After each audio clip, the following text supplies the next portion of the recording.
میں جانتا تھا کہ یونیورسٹی میں پولیس مجھے گرفتار کر کے رہے گی، چنانچہ گزشتہ شام ہی خاموشی سے میں کیمپس میں داخل ہو گیا۔ رات ایک پروفیسر کے گھر پہ گزاری۔ اسلامی جمعیت طلباء کے اس ٹولے کا خیال تھا کہ اگلے دن میں اپنے حامیوں کے ساتھ یونیورسٹی کے مرکزی دروازے سے آؤں گا۔ بعد میں پتہ چلا کہ انہوں نے ہم سب کی پٹائی کا پروگرام بنا رکھا تھا۔ تنہا نمودار ہو کر میں نے انہیں حیران کر دیا، اور وہ بھی یونیورسٹی کے اندر سے۔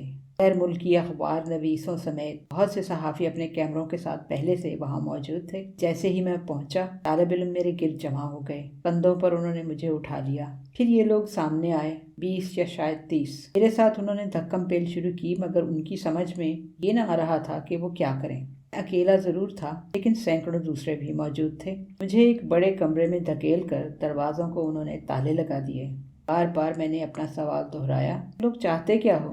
اعتراض ان کا یہ تھا کہ میں ان سے پوچھے بغیر یونیورسٹی میں داخل کیوں ہوا۔ میں نے کہا، اس لیے کہ یونیورسٹی تمہاری ملکیت نہیں۔ یہ بھی کہا، کیا تم نہیں جانتے کہ تمہاری جماعت شرف کی مخالفت کر رہی ہے، کہ ملک میں اس نے ایمرجنسی نافذ کر دی ہے؟ ادھر تم ہو کہ اس کی مدد پر تلے ہوئے ہو۔ تمہیں اندازہ ہے کہ تمہاری اس حرکت کا نتیجہ کیا ہوگا؟ میں نے ان سے پوچھا۔ میرا سوال ہوا میں تحلیل ہو گیا۔ کسی نے کوئی جواب نہ دیا۔ تھوڑے فاصلے پر ان کا لیڈر موبائل فون پر کسی سے بات کر رہا تھا۔ تنکیوں سے وہ میری طرف دیکھ رہا تھا۔ ظاہر ہے کہ میرے بارے میں ہی گفتگو کر رہا ہوگا۔ وہ الجھن کا شکار تھا کہ کیا کرے۔ کچھ پروفیسر آن پہنچے، لیکن دھمکا کر انہیں جلتا کیا گیا۔ وہ بری طرح خوفزدہ تھے۔ 2 ہفتے گزر چکے تھے۔ گرفتاری سے میں بچتا آیا تھا۔ ملک ایک طوفان کی زد میں تھا کہ صدر جنرل پرویز مشرف نے ہنگامی حالت نافذ کر رکھی تھی۔ 3 نومبر 2007 کو جب یہ افسوسناک واقعہ رونما ہوا، میں Lahore university of management sciences LUMS میں طلباء سے مخاطب تھا۔ کسی نے کاغذ کا ایک پرزہ مجھے دیا کہ مجھ سمیت تمام سیاسی لیڈروں کو گھروں میں نظر بند کرنے کا حکم صادر ہوا ہے۔ گزشتہ سال بھی میرے ساتھ یہی ہوا تھا۔ صدر بش جب پاکستان کے دورے پر آئے تھے، امریکی صدر کے خلاف میں راولپنڈی میں احتجاج کرنا چاہتا تھا، جو پاکستان کے فوجی حکمران کی حمایت کرنے تشریف لائے تھے۔ عراق پر بہانے کے ساتھ امریکیوں نے حملہ کیا تھا کہ اس سرزمین کو وہ جمہوریت کا تحفہ عطا کرنے کی آرزومند تھے۔ نظر بندی کی اطلاع سے میں پریشان نہ تھا۔ گھر میں بند رہ کر بھی سیاسی کام کیا جا سکتا ہے۔ تقریر کے بعد ضروری مشوروں کے لیے میں دوستوں اور ساتھیوں سے ملا، کئی اجلاس کیے اور نصف شب کے بعد زمان پارک میں واقع اپنے آبائی گھر پہنچ گیا، جہاں میرے والد اور بہنیں رہائش پذیر تھیں۔ اچانک مجھے احساس ہوا کہ معاملہ خراب ہے۔ جب پولیس گھر میں گھس آئی، عام طور پر وہ لوگ میرے ساتھ نرمی سے پیش آتے، مگر آج ان کا رویہ جارحانہ تھا۔ نظر بند نہیں، وہ مجھے گرفتار کرنے آئے تھے۔ میں نے اصرار کیا کہ وہ مجھے گرفتاری کا وارنٹ دکھائیں۔ جب وہ وارنٹ لینے گئے تو ایک اخبار نویس کا فون مجھے موصول ہوا۔ تمام دوسرے لیڈروں کو گھروں میں نظر بند کیا جائے گا، لیکن آپ کو جیل میں ڈالا جائے گا۔ فیصلہ کرنے کے لیے میرے پاس فقط چند منٹ تھے۔ اپنے بھانجے سے میں نے کہا، باہر صحن میں جا کر دیکھو، کیا بھاگ نکلنے کا کوئی راستہ موجود ہے؟ اس نے بتایا کہ مکان کو چاروں طرف سے گھیر لیا گیا ہے، لیکن باغ کے ساتھ 10 فٹ کا ایک حصہ ان کے حصار میں نہیں۔ میں پچھلے صحن میں گیا اور دیوار کی طرف لپکا۔ بھانجے کی مدد سے دیوار پھلانگی اور پڑوسیوں کے باغ میں اتر گیا۔ میرا بچپن زمان پارک میں گزرا تھا۔ میرے کئی رشتہ دار اب بھی وہاں رہائش پذیر ہیں۔ جب پولیس میرے آغا جان یعنی والد محترم کے بیڈ روم سمیت گھر کی تلاشی لے رہی تھی، میں اپنے مرحوم نانا کے مکان میں پہنچ چکا تھا۔ پھر روزانہ جگہیں بدلتا رہا۔ ہر روز میں کسی اخبار نویس کو انٹرویو دیتا تاکہ میرا پیغام لوگوں اور خاص طور پر پارٹی کارکنوں تک پہنچتا رہے۔ وہاں سے پھر میں آگے چل دیتا۔ مجھے گرفتار کرنے کی کوششیں جاری تھیں، چنانچہ مخبر سرگرم۔ 2 یا 3 بار ایسا ہوا کہ صرف 10-15 منٹ کے بعد پولیس اس گھر میں داخل ہوئی جسے میں چھوڑ گیا تھا۔ بعد میں پتہ چلا کہ ملک بھر میں 5000 افراد گرفتار ہوئے ہیں۔ میں ان اپوزیشن لیڈروں میں سے آخری تھا جو پولیس کے ہتھے چڑھے۔ براہ راست رابطوں کے ذریعے مجھے اپنے کارکنوں کو متحرک رکھنا تھا۔ اپنے موبائل فون ہم نے بند کر دیے تھے۔ ہمارے بہت سے ساتھی زیر زمین تھے۔ طویل جلا وطنی کے بعد بے نظیر بھٹو حال ہی میں واپس آئی تھیں ایک احتجاجی جلوس کے لیے۔ وہ لاہور پہنچی، مگر پولیس نے گھیراؤ کیا تو منصوبہ دھرے کا دھرا رہ گیا۔ بین الاقوامی میڈیا بے نظیر کے ارد گرد موجود تھا۔ میں نے فیصلہ کیا کہ غیر ملکی اخبار نویسوں کی موجودگی کا فائدہ اٹھاؤں، اس طرح گرفتاری دوں کہ زیادہ سے زیادہ تشہیر ہو سکے۔ اس کام کے لیے پنجاب یونیورسٹی سے بہتر کوئی جگہ نہ تھی، جہاں طلباء کی تعداد ملک کے کسی بھی دوسرے تعلیمی ادارے سے زیادہ ہے۔ یوں ایمرجنسی کے خلاف طلباء کو متحرک کرنے کا ایک بہترین موقع بھی میسر آتا۔ نوجوانوں میں میری جماعت پہلے ہی مقبول تھی۔ میری تمام امیدیں طلباء اور نوجوانوں سے وابستہ تھیں۔ وہی نتیجہ خیز ہوتے ہیں۔ اس طرح 1960 کے عشرے میں ویتنام کی جنگ کے ہنگام امریکہ کی نئی نسل، 1990 کی دہائی میں صدر سوہارتو کے خلاف انڈونیشیا کے نوجوانوں کی بغاوت، اور بعد ازاں 2011 میں مشرق وسطیٰ کی عرب بہار آرزو میری یہ تھی کہ طالب علم اب حرکت میں آئیں۔ عامروں کی تمنا ہمیشہ یہ ہوتی ہے کہ عوام سیاست کے بکھیڑوں سے دور رہیں۔ منصوبہ یہ تھا کہ عالمی پریس اور طلباء کی موجودگی میں گرفتاری پیش کی جائے، خاموشی سے دھرنا لیا جاؤں۔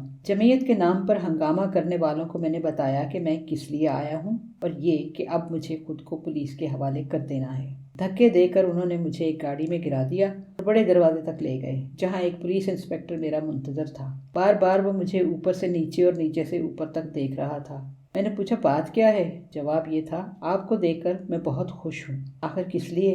اس نے کہا، یہ بات میں آپ کو تھانے پہنچ کر بتاؤں گا۔ اور پھر اس نے یہ بتا دیا، کل رات سے ان کے ساتھ ہمارا رابطہ تھا۔ انہیں اس حال میں آپ کو ہمارے حوالے کرنا تھا کہ میں آپ کو وہاں سے سیدھا ہسپتال لے جاتا۔ انہیں آپ کی کچھ ہڈیاں توڑنی تھیں۔ یہ تھا منصوبہ۔ خطرہ مول لے کے اپنے چند ساتھیوں کو عام لباس میں اس نے یونیورسٹی میں تعینات کیا تھا کہ ان سے مجھے بچانے کی کوشش کرے۔ اس سے زیادہ وہ کر بھی کیا سکتا تھا؟ اب اندازہ ہوا کہ کس تکلیف دہ امتحان سے میں بچ نکلا ہوں۔ پولیس والے نے سچ کہا تھا۔ 2 برس بعد انہوں نے یونیورسٹی کے ایک استاد افتخار بلوچ کو مار مار کر ادھموا کر دیا۔ ہسپتال جا کر میں اس سے ملا تھا۔ قصور اس کا یہ تھا کہ اس شعلے سے اختلاف کی اس نے جسارت کی۔ جیل میں گزرا وقت ایک یادگار تجربہ ہے۔ اس تجربے نے میرے یقین کو اور زیادہ پختہ کر دیا کہ قوم کے تمام مسائل کی جڑ قانون کی حکمرانی سے انکار ہے۔ پولیس والوں سے بات چیت کے بعد مجھے ایک اور تھانے پہنچا دیا گیا۔ وہاں سے وہ مجھے لاہور کی کوٹ لکھپت جیل میں لے گئے۔ ادراک میں کچھ دیر لگی کہ دراصل ہوا کیا ہے۔ یہ ایک کلاس تھی اور مجھے ایک الگ کمرہ دیا گیا، چنانچہ میں سو گیا۔ اگلی سحر مجھے صحن میں جانے کی اجازت بھی عطا ہوئی۔ جیل کا عملہ محبت سے پیش آیا اور بتاتا رہا کہ باہر کی دنیا میں کیا برپا ہے۔ انہی نے بتایا کہ میری گرفتاری کے اگلے دن پنجاب یونیورسٹی میں جمعیت کے خلاف ایک بے مثال احتجاجی مظاہرہ ہوا۔ 30 سال میں پہلی بار یونیورسٹی میں یہ لوگ پسپا ہوئے۔ اگرچہ بعد ازاں انہوں نے کچھ رسوخ پھر سے بڑھا لیا۔ اخبارات میں میرے ساتھ کیے جانے والے سلوک پر اکثر کالم نگاروں نے شدید احتجاج کیا۔ جمعیت سے ہمدردی رکھنے والوں نے بھی ڈٹ کر کی مذمت کی۔ ان تحریروں پر مبنی 2 کتابیں بعد ازاں لاہور میں شائع ہوئیں۔ جماعت اسلامی کے امیر قاضی حسین احمد بھی اپنے قلم سے ان چھوکروں کی مذمت کرنے والوں میں شامل تھے۔ زمان پاک میں ایک چھوٹا سا انقلاب برپا ہو گیا۔ میری 80 سالہ خالہ نے تمام خواتین کو یکجا کیا کہ میری گرفتاری کے خلاف احتجاجی جلوس نکالیں۔ میرے قدامت پسند خاندان میں اپنی نوعیت کا یہ پہلا واقعہ تھا۔ اس کے بعد جو کچھ ہوا، پاکستان کی تاریخ میں اس کی بہت کم مثالیں ہوں گی۔ پرامن خواتین پر پولیس والے پل پڑے اور اٹھا کر انہیں گاڑیوں میں پھینکا۔ وہ جیل میں ڈال دی گئیں اور نصف شب کے بعد ہی انہیں رہائی مل سکی۔ یہ تھی جنرل پرویز مشرف کی روشن خیال اعتدال پسندی۔ زندان میں شام ہوتے ہی میرے کمرے کا دروازہ مقفل کر دیا گیا۔ دوسری رات 3 بجے جب میں گہری نیند سو رہا تھا، دروازہ کھٹاک سے کھلا۔ ایک پولیس افسر سامنے کھڑا تھا۔ نہایت بدتمیزی کے ساتھ اس نے کہا، اپنا سامان باندھ لو اور جانے کے لیے تیار ہو جاؤ۔ ایک ٹرک کے پچھلے حصے میں مجھے سوار کر دیا گیا۔ تاریک رات کے آخری پہر 9 گھنٹے تک میں لکڑی کے ایک بینچ پر بیٹھا رہا۔ ایک پتلا سا کمبل اور نومبر کی سحر میں بے چین کرتی یخبستہ ہوائیں۔ 3 پولیس والے سامنے بیٹھے تھے۔ صبح سویرے چائے پینے کے لیے ہم رکے تو میں نے پوچھا کہ ہماری منزل کہاں ہے؟ ڈیرہ غازی خان، انہوں نے بتایا۔ اس طرح کی دور دراز جیلوں میں ان قیدیوں کو رکھا جاتا ہے جن کی توہین اور ہمت شکنی مقصود ہو۔ خیال گزرا کہ شاید جاوید ہاشمی اور خواجہ سعد رفیق کی طرح مجھے بھی وہ جسمانی اذیت سے دوچار کریں۔ سب سے بڑھ کر یہ کمینہ پن تھا جو مجھے اذیت دے رہا تھا۔ جب دوسرے لیڈر گھروں میں نظر بند تھے تو میرے لیے دور دراز کی ایک کال کوٹھری کیوں؟ 30 سال سے میں قوم کے سامنے تھا۔ سب جانتے تھے کہ میں کبھی کسی جرم کا مرتکب نہ ہوا، لیکن انہوں نے مجھے دہشت گردی کے جرم میں گرفتار کیا۔ سزا عمر قید یا موت۔ یہ توہین سے دوچار کرنے کی ایک شعوری کوشش تھی۔ لکھپت والے تو ہمدرد اور مشفق تھے۔ ظاہر ہے کہ احکام اوپر سے آئے تھے۔ میں نے فقط 8 دن ہی زندان میں گزارے، لیکن وہ جو برسوں سے ان دیواروں کے پیچھے پڑے تھے ان کے مقابل تو میں آزاد تھا، ایک شہزادے کی طرح آزاد۔ جیل گندی اور تنگ تھی، ایک ایک کمرے میں 10 سے 15 قیدی ٹھسے ہوئے۔ میرا کمرہ ہسپتال میں تھا، چھوٹا سا بستر اور گندا غسل خانہ، لیکن میرا کمرہ بہرحال الگ تھا۔ دن کے وقت مجھے صحن میں جانے کی اجازت دے دی جاتی، اگرچہ غروب آفتاب کے ساتھ ہی سلاخوں کے پیچھے نظر بند کر دیا جاتا۔ بہت کم کھانا میں کھاتا، اس لیے کہ میں ورزش نہ کر سکتا تھا اور خوراک بہت ہی خراب تھی۔ عمر بھر ورزش کی عادت رہی کہ جسم حرکت کی آرزو کرتا ہے۔ سب سے زیادہ تکلیف دہ بات یہ کہ وقت کٹے نہ کٹتا تھا۔ مجھے لگا کہ بوریت مجھے مار ڈالے گی۔ سحر جب وہ مجھے جگانے آتے اور میں دوسرے کمرے سے قیدیوں کے نکلنے کی آوازیں سنتا، بستر سے اٹھنے میں زیادہ سے زیادہ تاخیر کرتا کہ دن مختصر ہو۔ محسوس یہ ہوتا کہ بہت دیر بستر میں گزر گئی، لیکن گھڑی پر نگاہ ڈالتا تو ابھی صبح کے 8 ہی بجے ہوتے۔ پھر میں باہر نکلتا اور صحن میں بیٹھا رہتا۔ شام ڈھل رہی ہوتی جب وہ میرے لیے ایک اخبار لے کر آتے۔ جب میں یہ گمان کر رہا ہوتا کہ بہت سا وقت گزر چکا ہوگا تو گھڑی یہ بتاتی کہ صرف 2 گھنٹے ہی بیتے ہیں۔ وقت کی بساط پر سوئیوں کی رفتار ایسی مدھم تو کبھی نہ تھی۔ 4 دیواری کا نہیں، میں کھلی ہواؤں کا آدمی ہوں۔ جب میں کمسن تھا تب بھی گرمیوں کی نامہربان دوپہر میں بھی میری والدہ کے لیے مجھے گھر میں بند رکھنا مشکل ہوتا۔ 2005 سے میں اسلام آباد کے باہر ایک پہاڑی پر بنے فارم ہاؤس میں رہتا ہوں۔ اسے میں اپنی جنت کہتا ہوں۔ چاروں طرف پہاڑ، بے پناہ سبزہ، سامنے راول جھیل اور دور کو ہمالیہ کی بلند چوٹیاں۔ اپنے گھر میں سبزیاں اور پھل میں خود اگاتا ہوں۔ مرغیاں، گائے اور بھینس پال رکھی ہے۔ جانوروں اور جنگلی پرندوں کے درمیان میں حیات کرتا ہوں۔ تیتر اور طوطے، گیدڑ اور مور، پختائیں اور طرح طرح کی چڑیاں۔ اور اب میں اس 4 دیواری کا قیدی تھا، جیل کے چھوٹے سے صحن میں جہاں میرا دن گزرتا۔ ایک ذرا سی گھاس تو تھی، لیکن شجر ایک بھی نہیں۔ میں سوچتا اور حیران ہوتا کہ کب تک یہاں پڑا رہوں گا، کب تک۔ سب سے بڑا مسئلہ یہ ہے کہ میں فارغ رہنا جانتا ہی نہیں۔ ایک بڑا ہسپتال چلاتا ہوں،